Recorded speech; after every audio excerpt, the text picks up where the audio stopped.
Welcome to the Impactful Leadership Show. I'm your host, Greg McDonough. John Lennon once said, "A dream you dream alone is only a dream. A dream you dream together is reality." Join me as we connect dreams to reality by chatting with innovators from around Washington, D.C. Our show is proudly sponsored by the D.C. chapter of the Entrepreneurs Organization. This is the Impactful Leadership Show. Welcome to the Impactful Leadership Show. I'm your host, Greg McDonough, managing partner of Blackbird Capital Advisors. Today's guest is an exciting entrepreneur, a bona fide branding badass that has given dozens of companies an unfair advantage by helping them communicate their unique blend of brand and culture to customers. He's the boss at NickelBronx. Please welcome Borzou. Oh, thanks, Greg. That's quite an intro. I mean, I can use that. There you go. Well, it's great to have you on the show, Borzou. This show, we focus on leadership. And my favorite question to ask my guests is, tell me about some misconceptions in leadership. Man, there are a lot. I think three big ones that I've been thinking about for this. One is that there's no perfect time to execute. Another is that you don't need to know all the answers. And the third is that you're going to figure it out, right? And that like, once you do, you can keep doing the same thing, which is just not how it works, right? The first one I feel like is there's no perfect time to execute. And I say this and this is definitely an entrepreneur one more than just a leader one, and I say this in the nicest way possible, but the more like I have met and gotten to know like really killer entrepreneurs, the more I'm like, this guy's not much smarter than me, right? Like these guys, like you meet the ones, there's some, don't get me wrong. Like I met this guy once who invented Fios. That guy, I could never do that. You know what I mean? Yeah. I know some guys that have the same product as everyone else, the same pitch. They maybe even reselling something someone else is reselling, and they still have like a 9-figure company, right? And I think a big part of it is not thinking about all the downside, right? And like, so don't do something stupid, right? But if you're waiting for a perfect situation or till you have like 100% of the information you need to make a decision, or until like you're just sure it's going to work, like that day's never going to come. If you have more than like 65% of the decision, 65% of the information you need to make a decision, you waited too long. like someone already decided, someone already moved, someone else had that idea. And timing is such an important part of like how everything unfolds. I don't care if you're talking about business or dating, right? Like timing's very important. And I think so many people wait and bojangle and overthink that they miss it, or they just even never do it, you know, because there's always, I mean, truly, right? Like, is there not always a better reason to not do it than to do it? You know, and I love that. And just continuing on with that thought, and the conversations that I have with clients and other entrepreneurs is it's not a black and white decision, right? It's not as if you got to make a decision and then you have to live with it, obviously. But generally speaking, there's things that you can do after the fact that sort of mitigate if that decision was the wrong decision or a not perfect decision, right? So to your point, like if you've got 60% of the data, or you feel, and you just got to do it, right? To your point about there's no perfect time. And one of the downsides to that, right, is like you can still manage yourself out of whatever situation you put yourself into. So I think that's a great misconception. Yeah, sometimes you make the wrong choice and like fall into a better situation. You know, you just never know how it's going to play out. Well said. Yeah. So talk to us about your second misconception. Is that you don't have to have all the answers, right? And this is a little bit maybe going to tie into the third one too, but there's this idea that you have to like run and understand and know everything. And that's just it's just never going to work. Right. So, and this is one of Vern Harnish's things, but he always says, the answer to every question is another person. Right. So like, if you need to find a new CRM, Like, don't spend a month researching the ins and outs of every CRM, right? Like, find someone who knows a lot about CRMs. Tell them what you need. It doesn't have to be a service. It doesn't have to be someone you pay. There's probably someone in your network or a friend of a friend, right? Who like can really easily answer this question for you, right? Don't blindly take everyone's advice, right? But you can get people and leverage what they know to figure it out, right? Like, you don't have to understand how to do every single service your company implements inside and out. You have to know what makes it successful and is it working, and kind of be able to test it to make sure that it's working, right? But like, you don't have to understand all of it inside and out. It's just, and frankly, you wouldn't be able to if you wanted to. And I feel like leaders and entrepreneurs in general, instead of, and this can be outside help and it can be inside help, right? But either empower your people to figure it out, right? Like, let one of them take it on, but give them the same advice, right? Like, find someone who knows how to do it. We had an issue come up just a couple of days ago, actually, and this guy on my team was like, okay, well, I found this course, I'll do this homework, I'll figure this out. And I'm like, it'll cost us like $200 like, why are you doing this? It'll cost us $200 to have someone else do this. Like, why are you going to take the time to learn this, to do it once? Right? Like, core service offering, fine. You better be the best in the world at that, and you better understand it inside and out, right? Like, you know, if you're building a house, and like, I don't need you to know how to attach the trim perfectly if you can find someone to do it, right? Like, that's not the critical thing that's going to make or break the deal.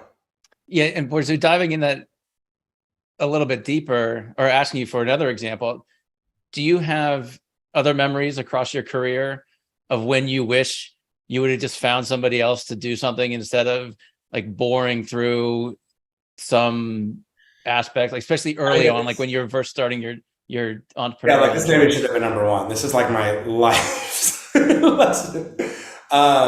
So to like not bore everyone with my entire life history as much as possible, like, I used to have a printing background, right? And so we were in the print business, and you know, even within that, there's like 18 different kinds of printing, right? There's offset, digital, wide format, screen, heat transfer, right? And I went down the rabbit hole on each one. I know more about how to put a vinyl sticker on a piece of glass than I have any business knowing. And it's just, frankly, not a valuable skill set, right? Like, in that regard, it was a waste. But also, I could have done much more for the business if I outsourced or hired or figured that out, right? Like, if you're in a leadership role, whether you're a manager or CEO or entrepreneur, like, you're good at something, probably, hopefully, right? And so that's what you should be doing. You know, some ancillary, slightly related, like, if it's fun for you and you want to do it, fine, right? Like, you know, should your company be doing Reels? Probably. Should you be the one posting, figuring out the software? And depends on your bandwidth, and you know, like, if you really want to do it, fine, but otherwise, probably not, right? Like, I don't want to watch a 50-year-old learn how to do Reels and TikTok and explain all the differences to them, right? Like, it's just not a good use of their time. And I think two things. I think one, like, you're probably not going to get to the same decision as someone who knows it really well.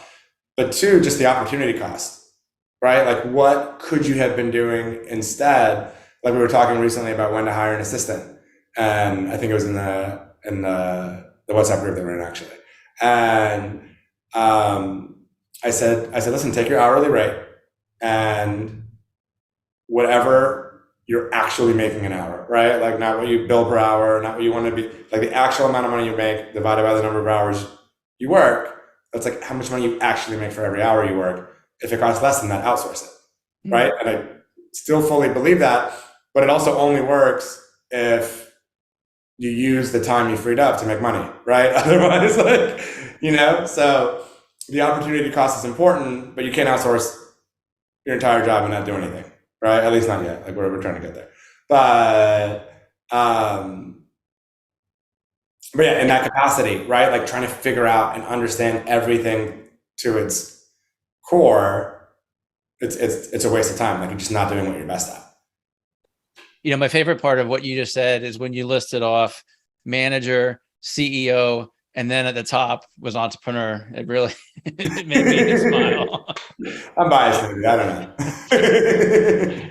That's fantastic. And I really appreciate the way you thought about, on that topic of when to hire an assistant and looking at the opportunity cost. But you made a great point around, yeah, if you outsource something and you go play video games all afternoon, then you really shouldn't be outsourcing it. You're not going to actually make an ROI on that time. That's just going to be a direct expense with no income replacing it. Yeah, exactly. You got to keep that in mind, right? Otherwise, you get in trouble. Yeah.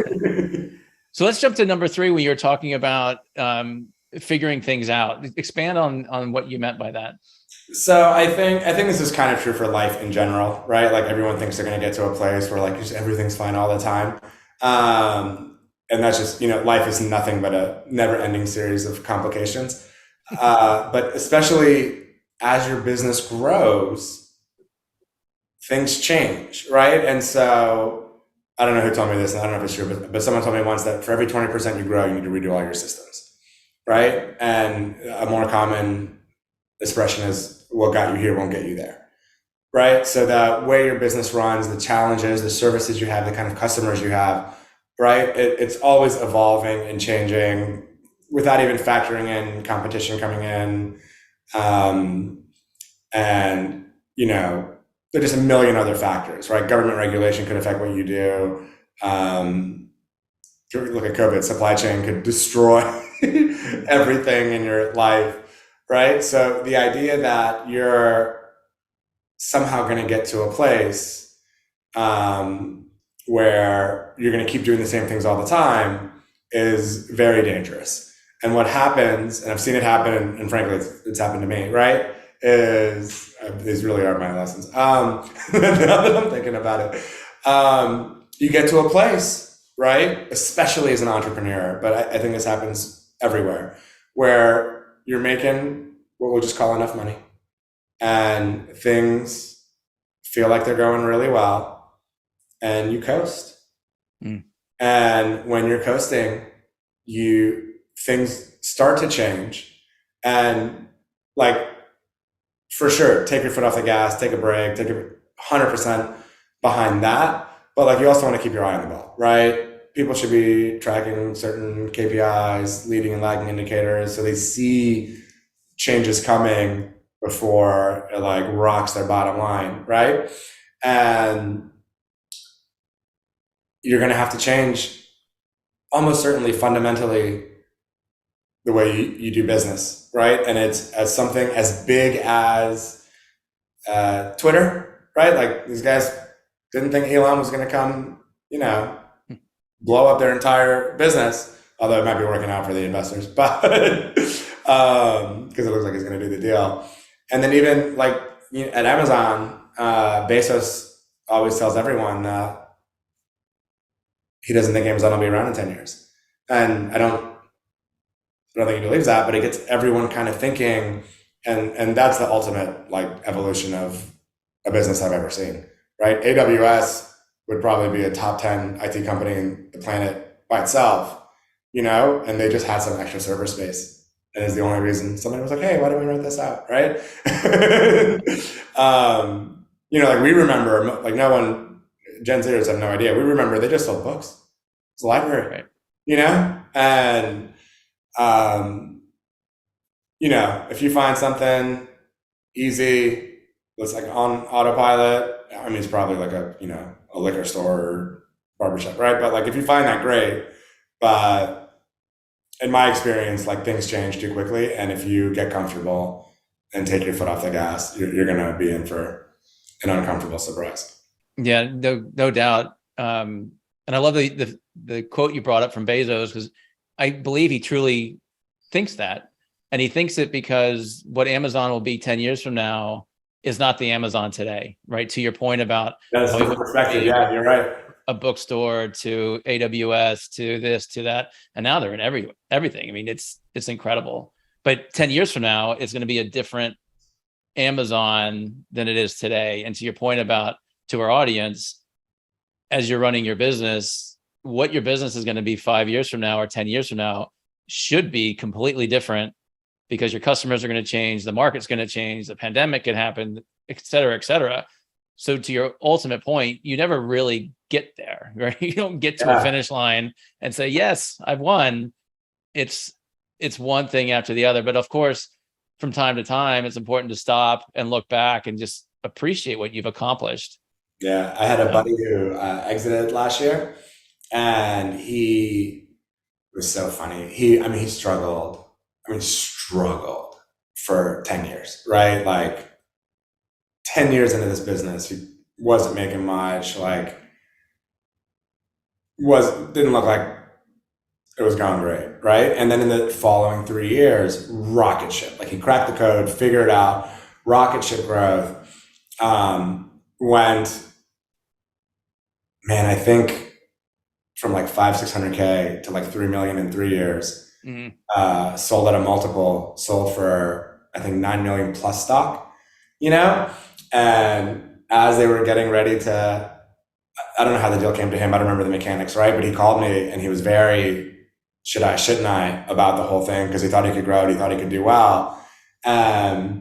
He also, I think, was offended that other people were telling him to sell, like they didn't believe in him, and I was like, bro, bird in hand. Like, you don't know what's going to happen. And it's actually hit almost immediately pre-COVID, now that I think about it. And I was like, it's not that. There's a lot of risk in running a business, right? Like, take the money, not because you can't do it, not because, people don't think you can double it, but like, this is a win. Like, you did it. And obviously COVID happened and you couldn't be happier. But I don't know. It's just so funny that like how quickly has changed. And I think it's actually sliding back down. Like if he hadn't cashed out, he'd be in a much less comfortable situation. Certainly. And I see that all the time. And I've actually had a handful of guests that talk about their exits. And one of the common themes tends to be, especially your first business, is you're so emotionally attached to the win, to making it successful. My previous business, I ran into the ground as hard as I could, but I was convinced it was going to bounce at some point in time. But as you get more experience with running companies, you start realizing what your true sort of purpose is. And that's a whole different podcast, but like the purpose of your business isn't to win, right? It isn't to like show that you're personally the best. That like there's a mechanical reason that you're running this organization. And so it's interesting to hear his story, because I'm sure at that day of the sale, he was contemplating, like, is this really the best thing for me? Dude, he was truly offended. He thought his friends were talking him into selling because they didn't believe he could take it to the next level. And like, I don't know, it was crazy. Wow. If anyone here listening was curious, I'm happy to sell. So right. So I'm not one of those people. Borzou, jumping back a little bit, you were talking about how as your business grows, you made a comment about every 20% of growth, you should redo your systems. Are there other tools that you've used or communities that you've relied upon as your business has changed? Like, talk to us about how you've adapted from, starting a business to its growth to what you're doing now. Like, help us understand like what else is out there to help entrepreneurs. So resource wise, right? The best thing I ever did was join Accelerator, then EO, right? And so I think so much of this parallels general life lessons anyway, right? But everyone thinks their business is this, beautiful, unique snowflake, and no one understands what they're going through or how it is, or like I have a buddy who's a dentist and makes an uncomfortable amount of money, but he works 12 hours a day, 6 days a week. He's grinding literally and figuratively on teeth to make this money. And I was talking to him about like maybe hiring an associate and this and that. And he's like, no, you don't understand. He's like, I won't make as much. They won't work as hard. This and that. I'm like, no. I'm pretty sure every business like the person running it would make more if they didn't have employees and pocketed all the cash. Like that's a not unique situation, right? Like I don't care if you're an auto mechanic or, you know, branding, like, right? Like if you want to grow, if you want to do more, if you want some time back, like there's a cost to it, right? And I think, again, one, people think everyone's not having the same problems, and they are. Like it doesn't matter what your business is, right? Two, actually, this ties back to you don't have to have all the answers. Like people have been through this, they figured it out, right? Like some people have answers to these not uncommon situations where, like, you don't have to learn the hard way, right? And I'll give you actually a personal example. This happened to me in Accelerator. I'm not proud of this, but you know how when they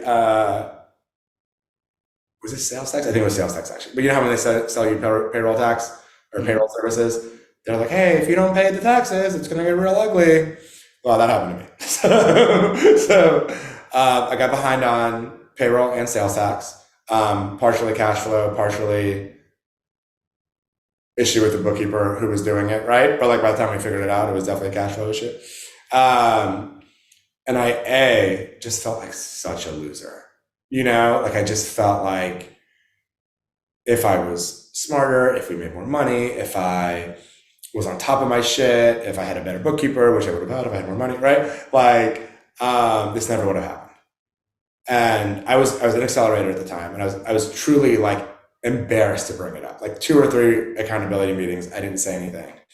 And my coach, by the way, is this guy. He's got like a $5 million a year business, like whatever. Like I'm about to embarrass myself in front of him and the rest of these people with this just utter failure on my part, right? And so I mention it, and I'm like, guys, I'm dealing with this thing. Like I don't know what to do. And he goes, oh my God, this just happened to me. And I go, what? And he goes, yeah. And his situation was different, right? So there was some big invoice from a vendor that somehow they missed, and he had to dump all his cash into that to get some project done. And he was out of cash, and so he didn't pay sales tax for a couple months to whatever, or pay, to even it out, right? To make it work. And he had the whole playbook for me. He's like, call here, do this. As long as you hit them up first, they don't care. They'll work with you, payment plan. But right, like literally had the playbook for me. And at first I was just so thankful that like I knew it was going to be okay. And then I was like, hold up. I was like, this doesn't end. It was like, even at 5 million, I'm like, you're still dealing with this kind of shit? And he was like, oh yeah, bro. But yeah, I just think, you know, so I think that's a great resource. I think obviously, you know, everything's on the internet in some capacity if you're willing to do the time and homework. And I also just like get some like-minded friends, you know? So we used to do like a boys brunch every Sunday morning from like 20 to maybe 24, right? And it's so funny. Like we were punk ass kids, Greg. Like half the thing was about the weekend, hooking up, partying, whatever. And the other half, we were just bouncing business ideas, strategies. We like really wanted to start something. It was like our like, you know, club kid version of the Carlisle group, if you will. And we never did anything together. But one of my buddies, man, I gotta get everyone together again. One of my buddies is the one I just told you the story about. The business he ran for 10 years, blew up in 3 and sold, right? He was living in New York when that happened. Another's local, and he's put together some like GovCon situation where like basically every 3 or 4 years, he starts his own company, he can get it to a certain point and unload it on like a Accenture, Deloitte, or whatever, right? And so he's kind of like rinse and repeating that. Another one has actually designed an agency also, and is crushing it, right? Just for the sake of this podcast, we'll say I'm crushing it. And then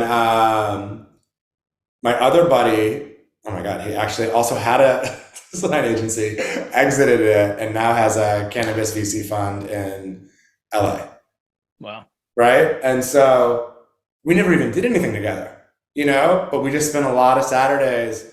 And like, believe me when I tell you, none of us were qualified to be having these conversations, right? Like, no MBAs in this group, no, 2 or 3 of us, not even college graduates, right? Like, we were just friends who like really wanted to do something. And even though none of us did it together, like as we're having this conversation, like, man, we should do something together. Even though none of us really, although I think some of us have invested in the cannabis VC thing. Even though we never did anything together, right? Like, we were just motivated to make something happen. And I think that's true like in every part of your life, right? Like, if you want to have a successful family, right? You probably want to hang out with friends who like their wives and kids, It's going to be a better influence and a better long-term strategy than not that. No, that's awesome. It's fantastic that you had that bug so early in life, right? Like, you recognize it at 20 that there's something else out there for you to get your teeth into.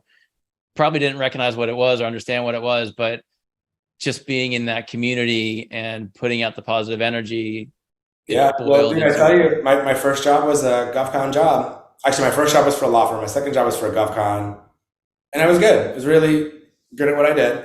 And I looked at my boss's bosses. Like, I went 20 years down the line, best case scenario, I'm like number 2 person at this company. And I was like, I don't want that. Right? Like it's not even remotely appealing to me. And it became pretty clear. And I think actually that's an easy thing, like most people can do, right? Like, what's going to happen if you don't do something? People think too much about the downside of like taking the jump and risk, and like not enough about the downside of not taking it. You know what I mean? Like this is going to be the rest of your life. Do you want this every day for 30, 40 years? Like, Well said. Well said. So, Borzou, talk to us about NickelBronx and what you're doing now, how you're helping customers, your sort of ideal assignment. Give us a sense of what you're doing. So we're a brand first agency, right? So we do social, we do ads, we do SEO, we drive traffic to your site. But our whole kind of thing is what is going to make someone do business with you, right? Anyone can get traffic there. What's going to make someone want to be a raving fan, want to refer you, want to tell people they work with you, right? And really kind of be drawn to you, right? And that's where your brand comes in, and it's a lot more than visual identity. It's look and feel, but it's also content, what you're saying, how you're saying it. And we think that's really what we're kind of best at, right? And typical client path is brand strategy, brand marketing strategy, website. And then depending on the size of the company and what they have going on, sometimes they'll retain us to implement the marketing strategy. If they're either very big or very small, they'll do it themselves. But people come in kind of all over the pipeline on that. I would say most of what we do is either pre-revenue or post-funding, right? Like very early, where they're just getting started. Or if they're rebranding, then they've already had some success and they're probably like 3 to 7 years in, and they're like trying to take it to the next level. I'm dealing with someone who like made a logo on a napkin with their spouse on a kitchen table, So what's the common, let's say there's a business owner out there who has contemplated rebranding, but doesn't want to do the investment, that typical sort of song and dance. What's a common indicator that, hey, you should get off your ass and rebrand because X, Y, and Z have? Like, what's a common situation that should motivate a business owner to seriously consider rebranding? So I swear I didn't do this on purpose, but I'm gonna tie it into my number 3. Like it's a bit of a what got you here, what got you there, won't get you there kind of thing, right? So like the branding, look, and tone, and some people, if they're like super authentic about, like, just nail it. You know what I mean? Like like I think I could just nail it, you know? But most people, I feel like, don't have a great understanding of why people work with them. Even if they do, they're not writing their content or pushing themselves out in a way that speaks to those things, right? So I was doing an intake call with somebody once, and I asked them, I was like, what are you guys best at? Why do people want to work with you? And he's like, oh, our people are the best. Like they love our people, our team, blah, blah, blah. But there's nothing in any of their marketing materials about their team at all, right? And I think too often, one, people are afraid to be like super authentic about their culture in their business, because they're afraid it'll turn some people off, right? But if there's anything we're learning in modern times, for every person you turn off, you attract one, right? So, and I think that ends up being an even better filter, right? So like our core values are like, give a fuck, make cool shit. And we lead with that. And if someone really doesn't like that, they're definitely not going to like working with us, right? So we're very happy to let them self-select their way out. But then also they say what they think a prospective client wants to hear, or why they think someone would work with them, which is just not always why, right? And then just in terms of like building a brand people resonate with, right? Like people are more likely to refer you. People are more likely to stay longer. People are more likely to just even want to tell people they're working with you, even if they're not referring you, right? And so at a certain point, it's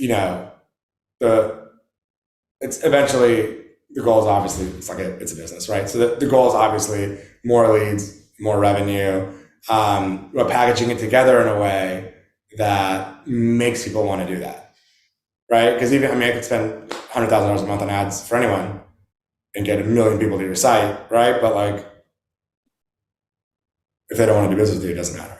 That's right. You're probably not the only site they're going to click on. You're probably, if you're selling t-shirts on Instagram, fine, right? Like they'll one click buy that quickly. But if you're in a professional services situation, they're really going to want to work with you.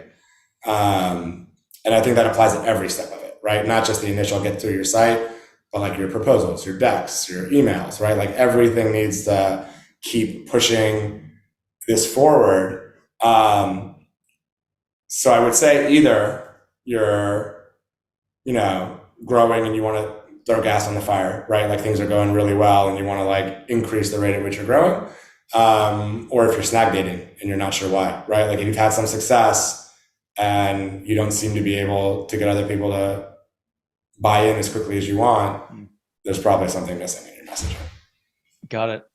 That's interesting. So Borzou, somebody in the audience wants to reach out to you. What's your social media platform of choice, or email, or smoke signals? What do you prefer? It's nickel like the coin / metal, Bronx like the zoo, and then we're NickelBronx everywhere. So Twitter, Insta, NickelBronx.com. You can find that, fill out a content form, or if you want to hit me up directly, it's just my first name at NickelBronx.com. Fantastic. And we'll put all your social media links and that email address in the show notes. So if anyone is trying to write that down, just scroll down and you'll find it. Sweet. It's been awesome having you on the show. I think we could talk forever about business strategies and go on to different tangents, but the content you delivered today was fantastic. I really appreciate the time. All right, likewise. Thanks for having me on. It's my pleasure. And that's a wrap, my friends. Thank you for spending your time with me. For show notes and other episodes, visit us at impactfulleadershipshow.com. One last food for thought. Walk on with hope in your heart, and you'll never walk alone.